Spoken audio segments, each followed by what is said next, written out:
रात्रच होती. पुण्यात्मा यशवंत. त्या दिवशी शनिवार होता. एकादशी होती. श्यामने गोष्ट सांगायला सुरुवात केली. जरा थांब, बारकू यायचा आहे. काल तो भाकर न खाताच आला होता, शिवा म्हणाला. तो पहा आलाय. ए बारकू ये, माझ्याजवळ बेस, असे म्हणून गोविंदाने बारकूस आपल्याजवळ बसविले. श्याम सांगू लागला. ते पावसाळ्याचे दिवस होते. कोकणातील पाऊस, तो मुसळधार पाऊस ओतत होता. जिकडे तिकडे पाण्याने लोटे खळखळाट वाहत होते. पावसातून डोक्यावर इरली घेऊन कुडकुडत आम्ही शाळेत गेलो. त्यावेळेस कोकणात छत्र्या फार बोकाळल्या नव्हत्या. इरली फारच सुंदर व साधी असतात. आमचा धाकटा भाऊ जरा आजारी होता म्हणून तो आमच्याबरोबर शाळेत आला नाही. दादा व मी शाळेत गेलो. आम्ही शाळेत गेलो. परंतु घरी यशवंताचे दुखणे एकाएकी वाढले. तो 2 दिवस नालगुदाने आजारी होता. परंतु ते दुखणे बरे झाले होते. दुसरेच दुखणे उत्पन्न झाले. पहाटे त्याचे पोट दुखण्याचे निमित्त झाले. पोट जास्त दुखू लागले. पोटे फुगू लागले. त्याला शौचास होईना व लांगवीसही होईना.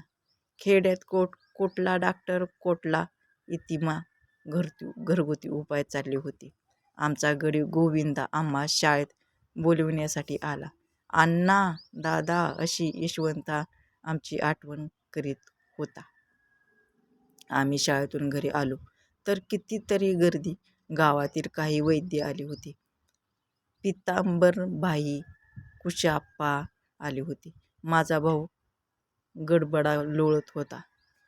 पोट फुगले चालले तरी त्याला अतिशय तहान लागत होती. त्याला पाणी देत नव्हते. पाण्याच्या भांड्याकडे तो गडबडा लोळत सुटे. त्याला पुन्हा धरून ठेवीत.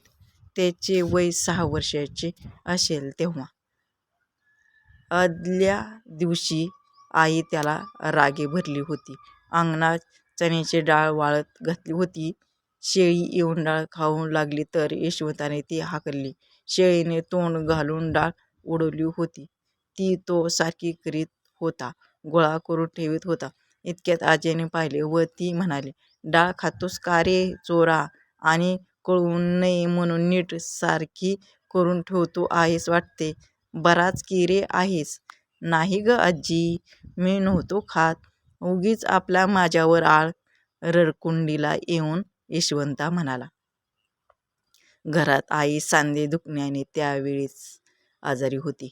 तिला चालता येत नसे. ती फार अशक्त झाली होती. खोलीत पडलेली अशी. यशवंत आत आईजवळ गेला. तो आईसही त्याला रागे भरली. डाळ खात होतास का रे? कितीच सांगितले वस्तूस हात लावू नये म्हणून. आई, मी देवाशपथ नाही हो खाल्ली डाळ. का सारी जण मला बोलता? असे म्हणत यशवंता बाहेर गेला व काळंब्याखाली रडत बसला. आदल्या दिवशीचा तो प्रकार. परंतु आत्ता तर यशवंता मरणाच्या दारी पडला होता. सत्तेची परीक्षा मरणाच्या दरबारात होत असते. यशवंता निकाल मागण्यासाठी का देवाकडे निघाला. इतके काय त्याच्या मनास ते लागले. यशवंत वाचणारे नाही असे वाटले. 9च्या सुमारास तर जास्तच झाले दुखणे. आई, मला ठेवा, तो क्षीण आवाजात म्हणाला. अशक्त व आजारी आईने मरणोन्मुख यशवंताचे डोके मांडीवर घेतले होते. तिच्या डोळ्यात पाणी आले होते. आई, माझे डोके खाली ठेव हो.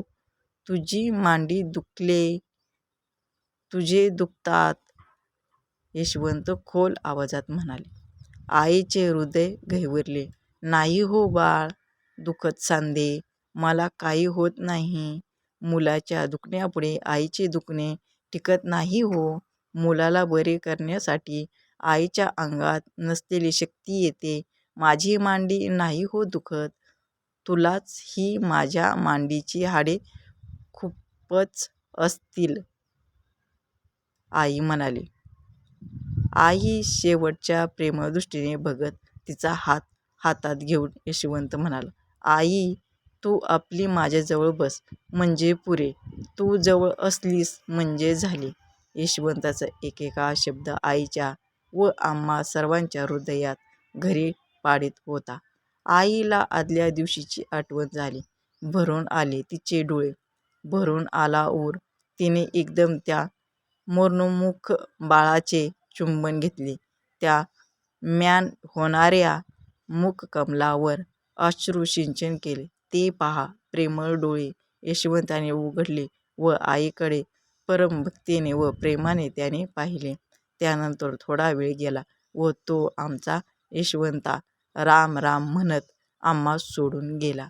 आई नेहमी म्हणायची, यशवंत पुण्यात्मा होता म्हणून तो एकादशीच्या दिवशी देवाकडे गेला.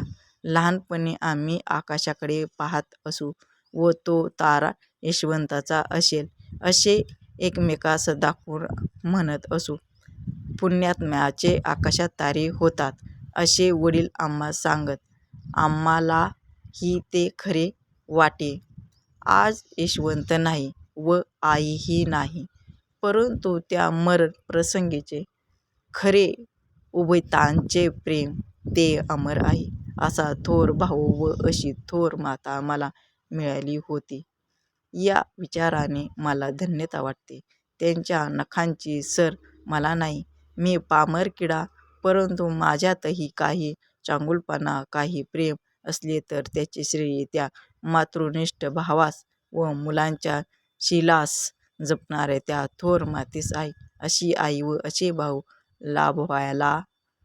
लाभवायली पूर्व सुकृतच लागते. बहुता सुकृतांची जोडी पदरी असावयास हवी. सत्यसंगती लाभवायस अशी पुण्याई लागते. त्याप्रमाणे थोर मातपितरे, थोर भावंडे मिळवायसही पुण्याई लागते. परंतु माझी असेल असे मला वाटत नाही. ईश्वराच्या कृपेची ती देणगी होती. व्हिडिओ जर आवडला असेल तर व्हिडिओला लाईक करा, शेअर करा आणि सबस्क्राईब करा.